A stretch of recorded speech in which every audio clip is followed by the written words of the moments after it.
حضرت موسیٰ علیہ السلام اور قصاب کا واقعہ۔ حضرت موسیٰ علیہ السلام اللہ رب العزت کے جلیل القدر پیغمبر تھے۔ آپ علیہ السلام کو اللہ رب العزت سے ہم کلام ہونے کا شرف بھی حاصل تھا۔ ایک مرتبہ حضرت موسیٰ علیہ السلام جب کوہ طور پر اللہ رب العزت سے ہم کلام ہوئے تو انہوں نے اللہ تبارک و تعالیٰ سے پوچھا کہ جنت میں میرا ہمسایہ کون ہوگا؟ تو اللہ رب العزت نے فرمایا کہ فلاں شہر کا قصاب جنت میں تمہارا ہمسایہ ہوگا۔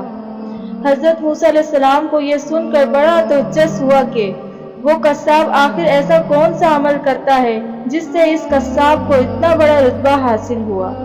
حضرت موسیٰ علیہ السلام اس شہر کی جانب گئے اور وہاں قصاب کو تلاش کیا اور خاموشی سے دیکھتے رہے کہ آخر اس کا ایسا کون سا عمل ہے جس پر اللہ نے اسے اتنا عظیم مرتبہ عطا فرمایا ہے۔ دن بھر اس قصاب نے معمول کے مطابق گوشت فروخت کیا، لیکن ایک گوشت کا ٹکڑا الگ رکھا، پھر اس ٹکڑے کو تھیلے میں ڈال کر گھر کی جانب چلا۔ حضرت موسیٰ علیہ السلام بھی اس کے پیچھے پیچھے اس کے گھر تک گئے۔ پھر حضرت موسیٰ علیہ السلام نے اس قصاب سے اس کا مہمان بننے کی گزارش کی، جو اس نے باخوشی قبول کر لی۔ حضرت موسیٰ علیہ السلام اس کے ساتھ اس کے گھر کے اندر تشریف لے گئے تو اس شخص نے لائے ہوئے گوشت کو اچھی طرح پکایا اور پھر چند بوٹیوں کو اپنے دانتوں سے چبا کر نرم کیا۔ پھر گھر کے اندرونی حصے میں چارپائی پر لیٹی ایک بوڑھی خاتون کو اٹھایا، اسے پیار سے کھانا کھلایا اور اس کا بستر وغیرہ سیدھا کیا۔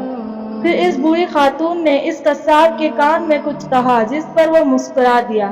قصاب نے اس عورت کو بستر پر لٹایا اور خود کمرے سے باہر آ گیا۔ پھر اس نے حضرت موسیٰ علیہ السلام کو کھانا کھلایا۔ کھانا کھانے کے بعد حضرت موسیٰ علیہ السلام نے اس سے دریافت کیا کہ بستر پر لیٹی ہوئی خاتون کون ہے اور اس نے تمہارے کان میں کیا کہا تھا؟ جس پر اس قصاب نے بتایا کہ وہ میری والدہ ہیں، وہ بے حد سادہ عورت ہیں، میں جب بھی ان کی خدمت کرتا ہوں اور ان کو کھانا کھلاتا ہوں تو وہ مجھے یہی دعا دیتی ہیں کہ اے اللہ میرے بیٹے کو جنت میں موسیٰ کا ہمسایہ بنانا، جس پر میں مسکرا دیتا ہوں کہ کہاں میں ایک معمولی سا قصاب اور کہاں اللہ رب العزت کے برگزیدہ نبی۔ اس پر حضرت موسیٰ علیہ السلام نے فرمایا کہ میں ہی موسیٰ ہوں اور مجھے اللہ نے بتایا ہے کہ تو جنت میں میرا ہمسایہ ہوگا، یہی سن کر میں تمہاری زیارت کے لیے آیا ہوں۔